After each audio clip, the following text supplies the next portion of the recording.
que formasses a terra e o mundo, de eternidade a eternidade, tu és Deus.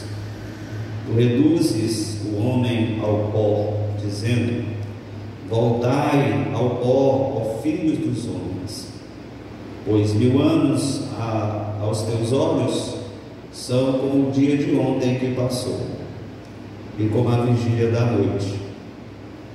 Tu os arrebatas no sono da morte, são como a erva que cresce de madrugada. De madrugada cresce e floresce, e à tarde corta-se e seca. Somos consumidos pela tua ira, e pelo teu furor somos angustiados. Diante de ti puseste as nossas iniquidades, e os nossos pecados ocultos à luz do teu rosto. Todos os nossos dias vão passando na tua indignação, acabam-se os nossos anos como um conto ligeiro. A duração da nossa vida é de 70 anos. Se alguns pela sua robustez chegam a 80 anos, o melhor deles é canseiro e enfado, pois passam rapidamente nós voamos. Quem conhece o poder da tua ira? Pois a tua cólera é tão grande quanto o temor que te é devido. Ensina-nos a contar os nossos dias, de tal maneira que alcancemos coração sábio. Volta-te para nós, ó Senhor. Até quando? Tem compaixão dos teus servos. Sacia-nos de manhã com o teu constante amor, para que nos regocijemos e nos alegremos todos os nossos dias. Alegra-nos pelos dias que nos afligiste, e pelos anos em que vimos o mal. Apareça a tua obra aos teus servos, e a tua glória sobre os seus filhos. Seja sobre nós a graça do Senhor nosso Deus. Confirma sobre nós as obras das nossas mãos. Este salmo é atribuído a Moisés. O título aqui em cima diz: uma oração de Moisés, homem de Deus. Este é um título que Moisés recebeu do próprio Senhor, que tantas vezes o chamou de seu servo, sendo assim um homem de Deus. Este salmo é um tanto melancólico, é um salmo que expressa esse contraste entre a grandeza e a eternidade de Deus em relação à finitude e fragilidade humana. Esse contraste que Moisés apresenta aqui diante de nós. Palavras profundamente sábias, porque é um chamado para a reflexão, é um chamado para pensarmos sobre a questão da fragilidade humana, sobre a questão da finitude humana. No versículo 3, Moisés diz assim: tu reduzes o homem ao pó, dizendo: voltai ao pó, ó filho dos homens. No versículo 5 ele diz: tu os arrebata no sono da morte, são como a erva que cresce de madrugada, cresce, floresce, e à tarde corta-se e seca. Observe que Moisés aqui lembra aos homens a respeito de sua mortalidade e de sua finitude, quando ele diz: tu reduzes o homem ao pó, dizendo: voltai ao pó, ó filho dos homens. Ele está aqui lembrando da questão da mortalidade humana.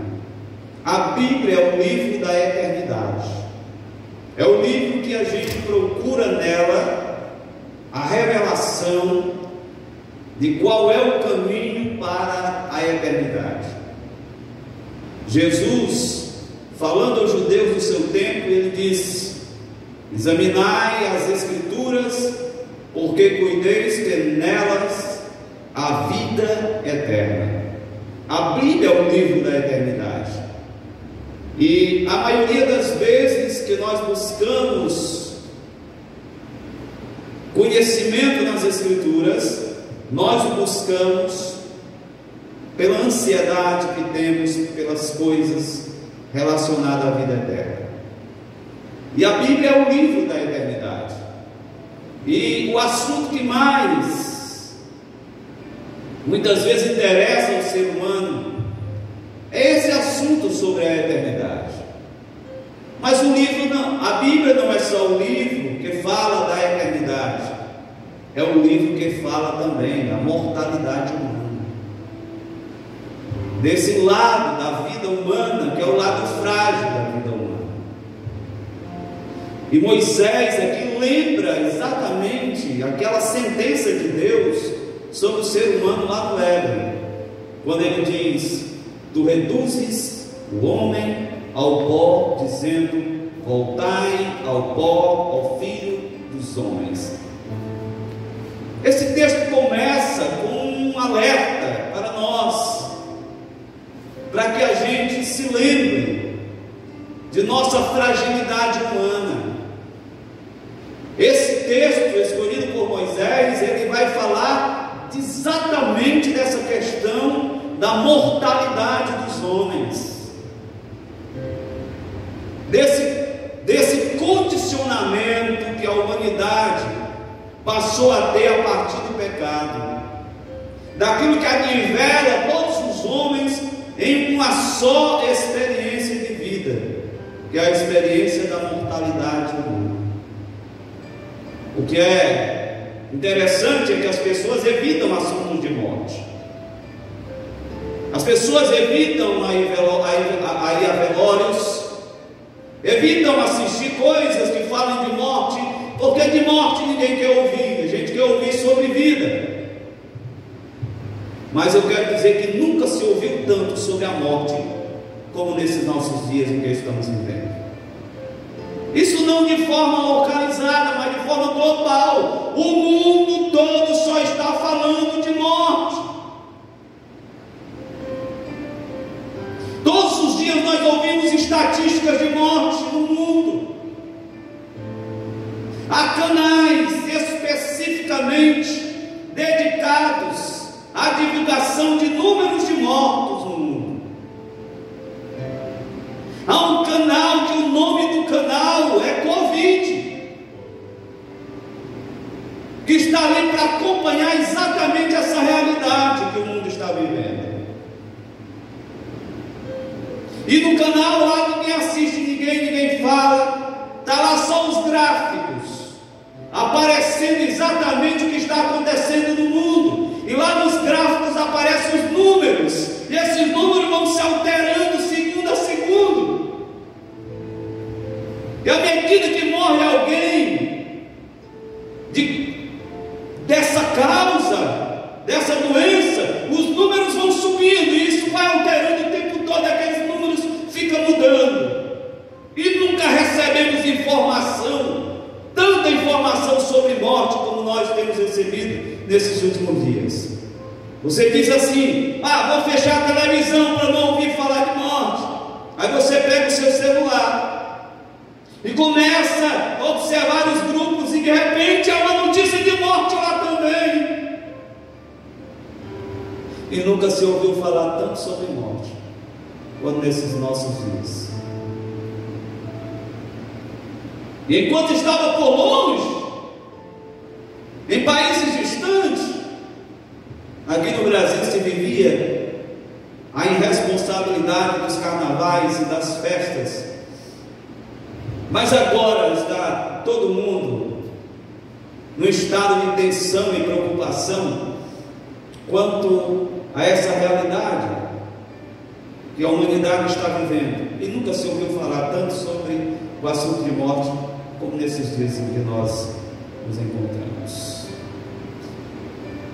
E a gente, olhamos para as Escrituras, para esse salmo, tem um servo do Senhor, um homem que viu a Deus de forma como nenhum outro pôde vivenciar manifestações de Deus, um homem que esteve diante do Altíssimo em suas manifestações mais especiais, porque Deus falou com Moisés de forma muito especial, como o próprio Senhor disse: se existir homem na terra,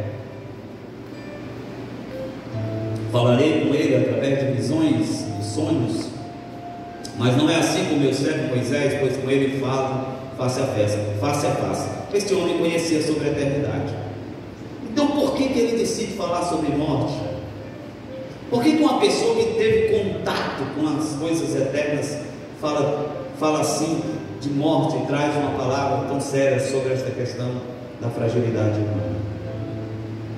Porque ele contrasta a mortalidade humana com a eternidade. É isso que a gente precisa entender aqui. Moisés não sabe, e como sabe, eles sabem que quando se reflete sobre a finitude humana, se vive com mais responsabilidade. Sabe, Salomão disse: é melhor ir a um lugar onde existe o velório, porque a um lugar onde existe o banquete, porque lá se reflete sobre a finitude da vida, e os homens aplicam isso ao coração para viver mais sabiamente.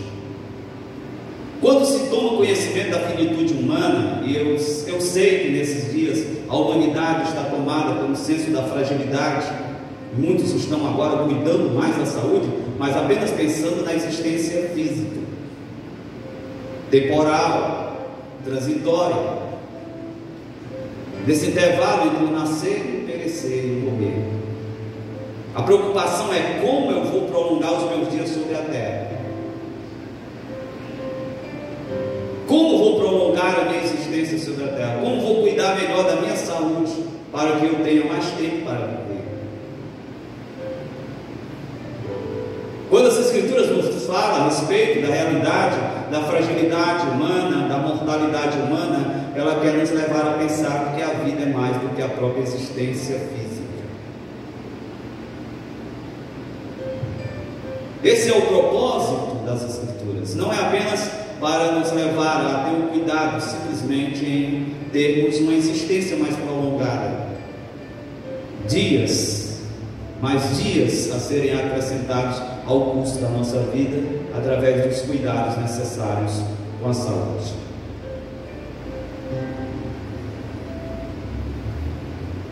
Por isso Moisés nos chama a atenção para pensar sobre este assunto.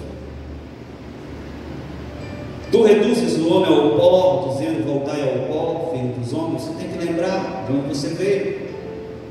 E o que é a vida, senão um ciclo que se completa dentro dessa realidade que Moisés apresenta aqui? Do pó você veio, do pó ao pó você volta. Não importa quais são as conquistas do trajeto dessa existência que você tem. O final de todos os homens nessa existência física é o pó. Não importa quantos diplomas você pendurou na parede, quanto dinheiro você ganhou, quanto nome você teve, porque todas essas coisas perecem e passam rapidamente. A vida passa rapidamente. E é preciso entender aqui o que Moisés está nos dizendo. Não esqueça dessa realidade. A vida é como este círculo. Nós viemos do pó, e ao pó nós retornaremos.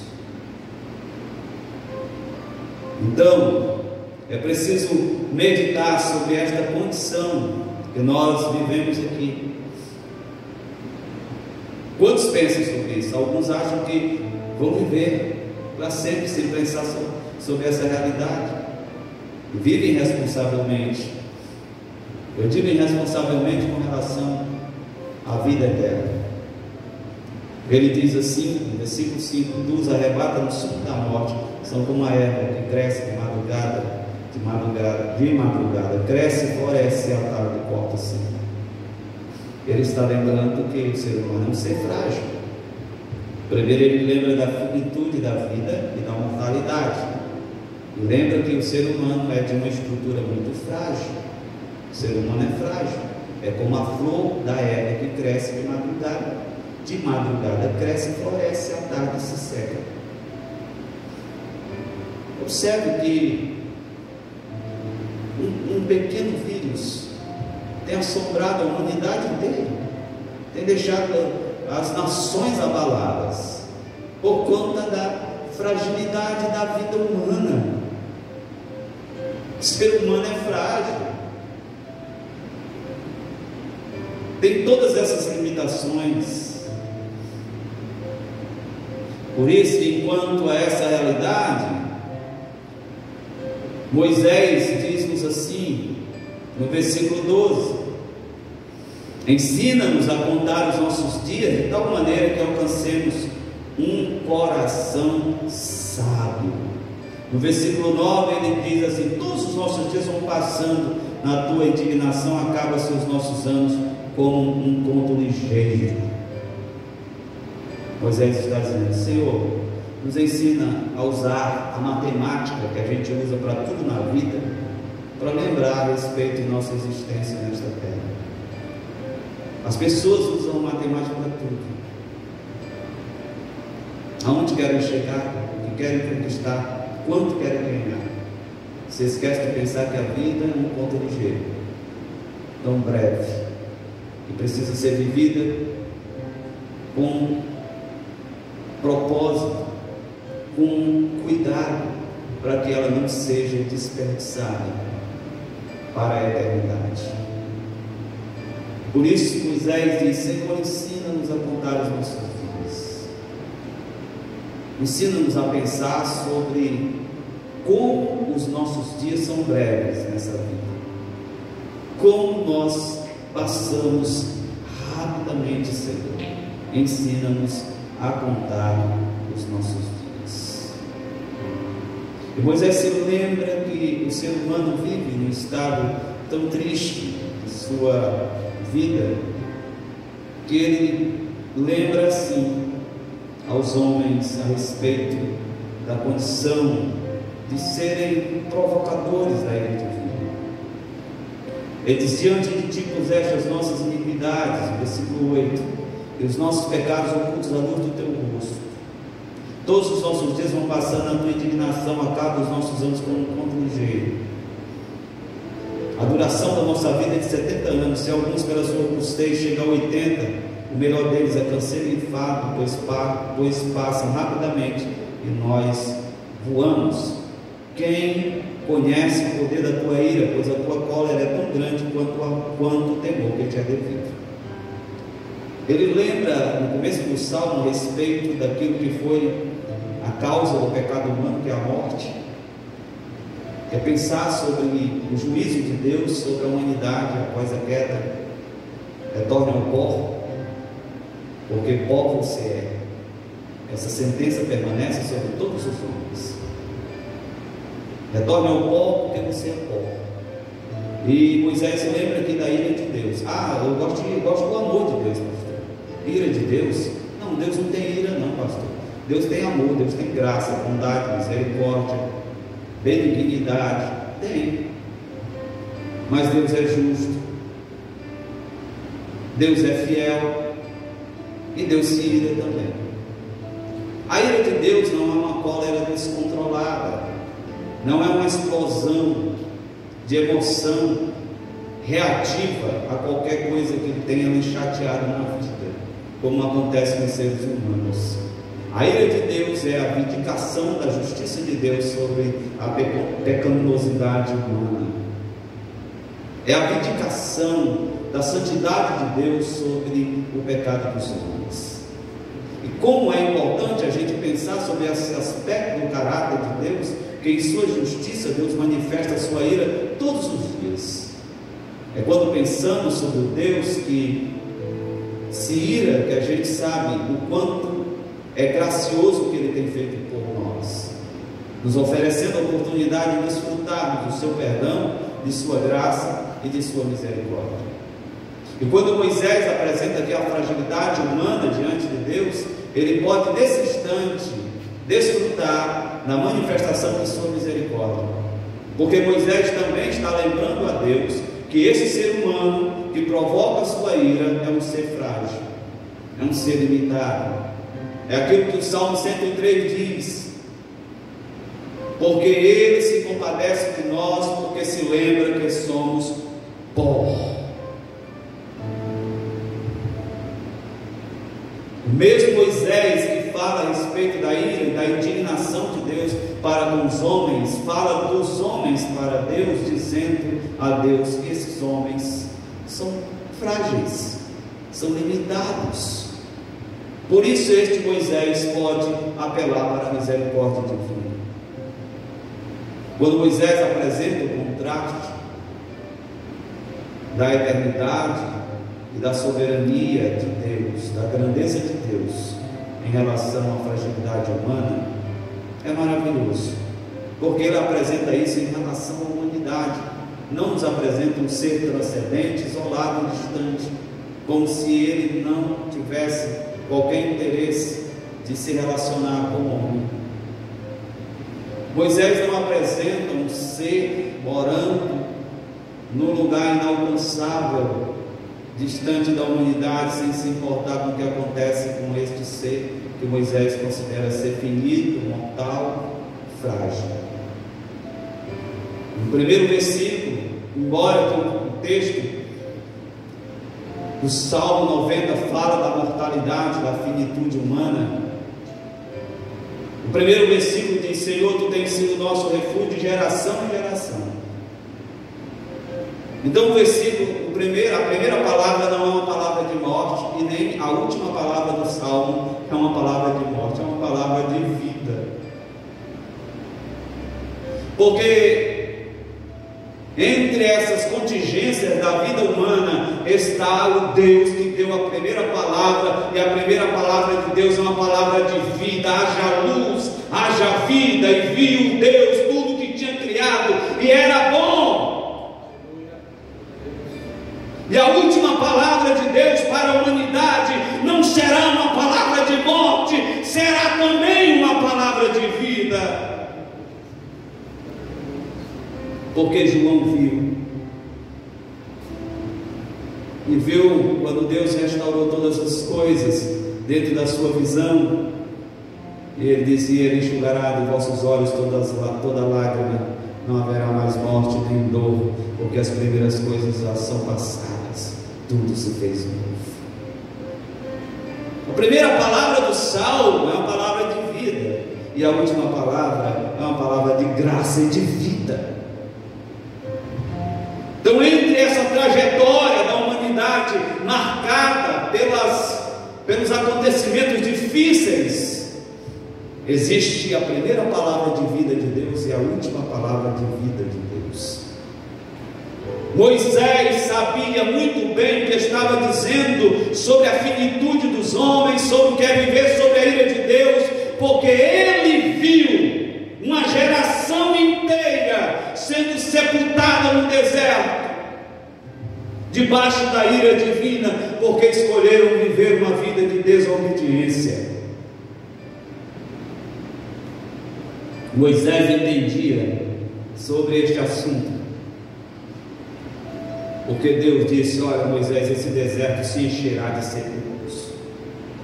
Sabe, esses 600 mil homens que saíram com você do Egito, só vai sobrar 2.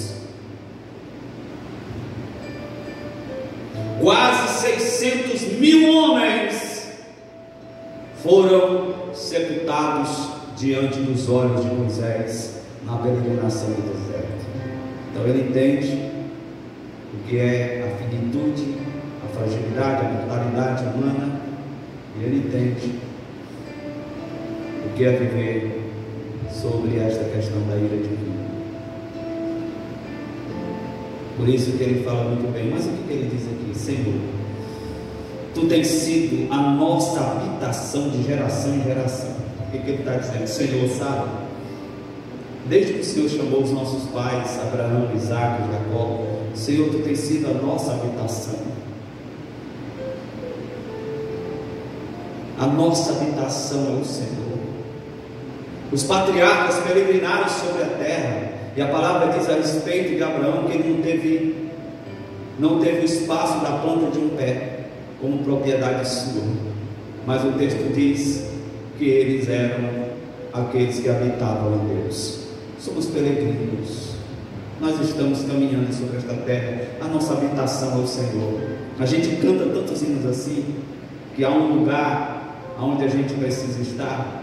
Jesus diz: nós precisamos estar em Deus. Não é ter um momento com Deus, não é ter encontros com Deus, não é ter encontros, não é ter momentos, não é ter visitas esporádicas, é habitar em Deus. Deus, tu és a nossa habitação. Moisés está dizendo: Senhor, a nossa habitação não é essa casa terrestre, frágil, humana, limitada, finita.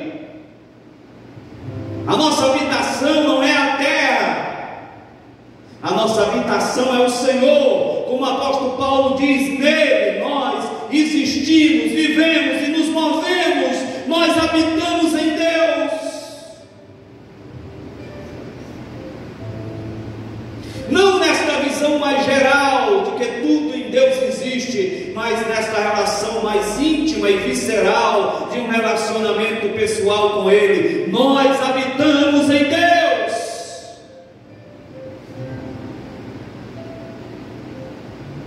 Todas as coisas existem em Deus, mas há aqueles que habitam em Deus,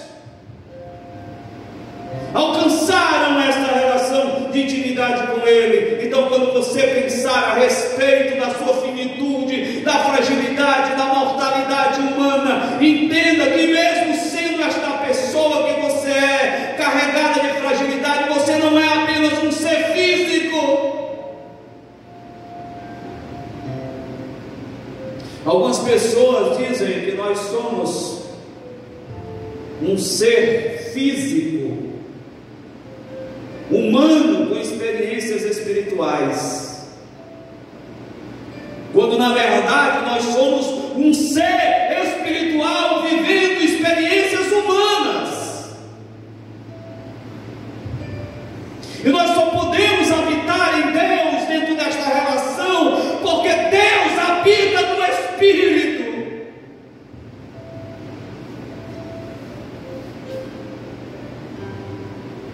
Um teólogo disse isso: somos seres espirituais vivendo uma experiência humana, uma experiência nessa existência finita. Por isso podemos habitar em Deus, que é a nossa habitação, em uma relação de intimidade com este Deus que é maravilhoso.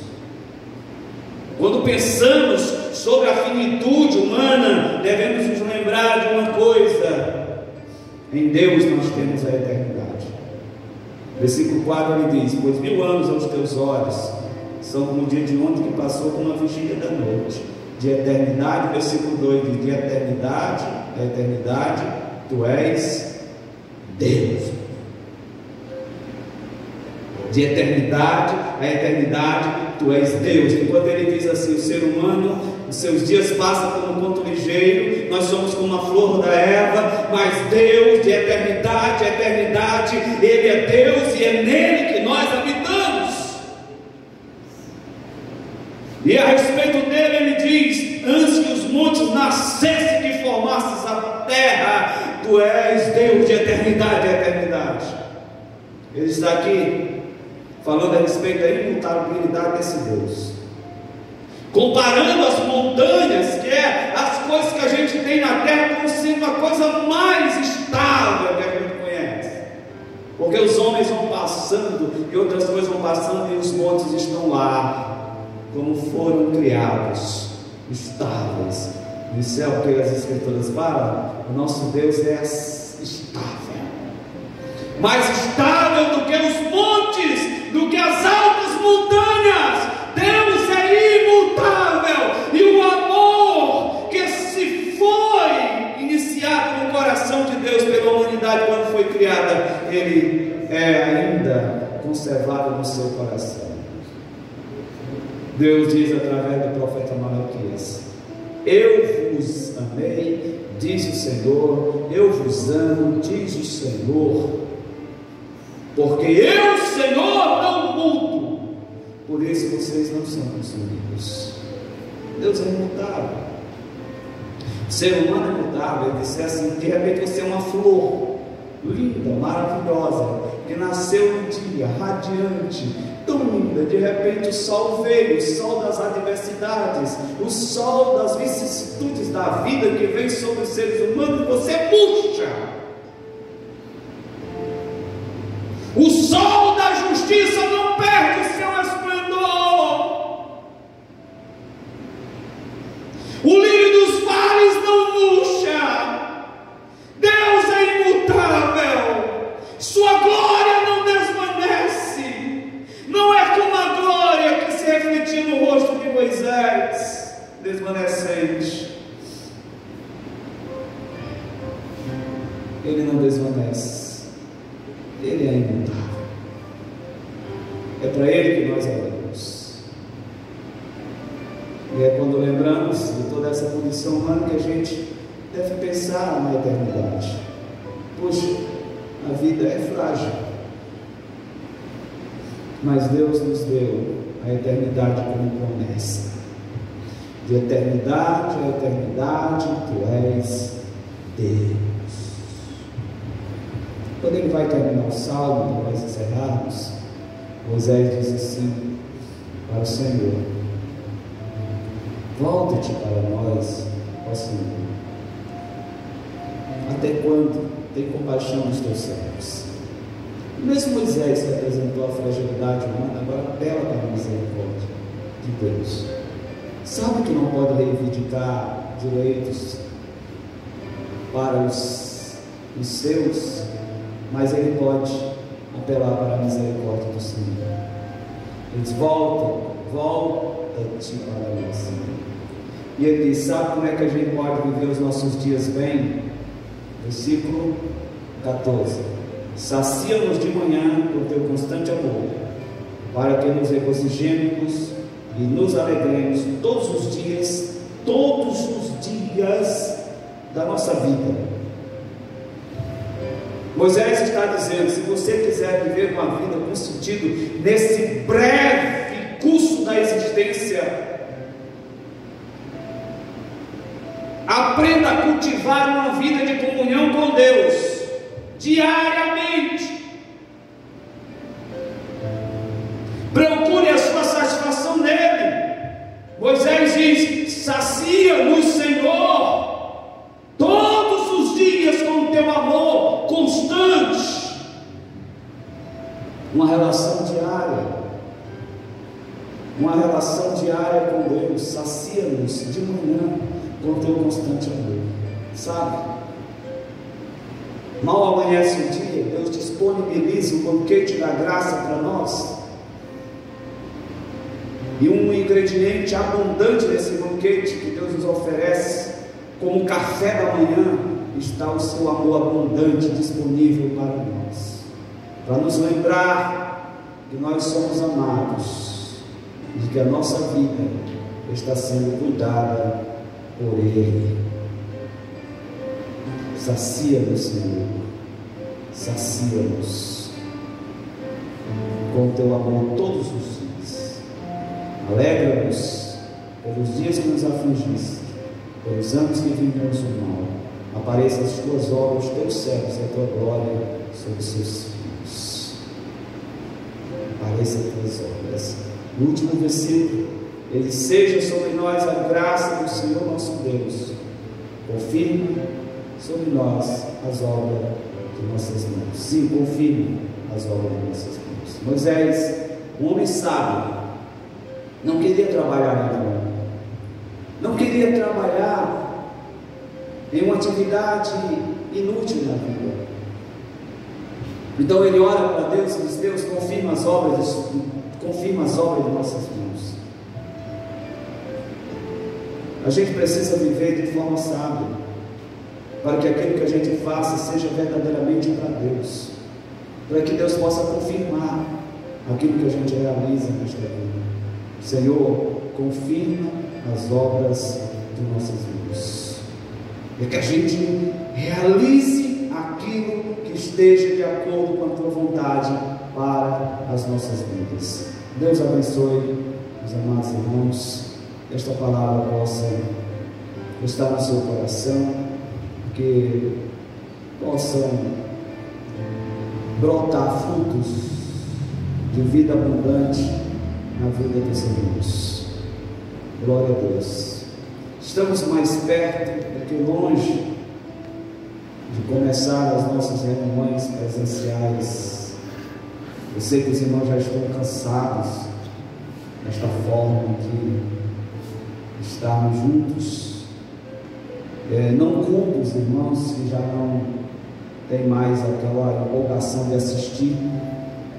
Eu sei que os irmãos estão desejosos mesmo de vir para o culto, participar presencialmente das atividades do templo.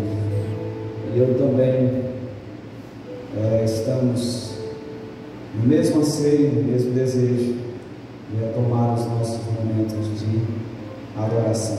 Muitos irmãos talvez já nem suportam mais estar diante do celular, abrir o notebook, o negócio, tem mais coisa para fazer, né?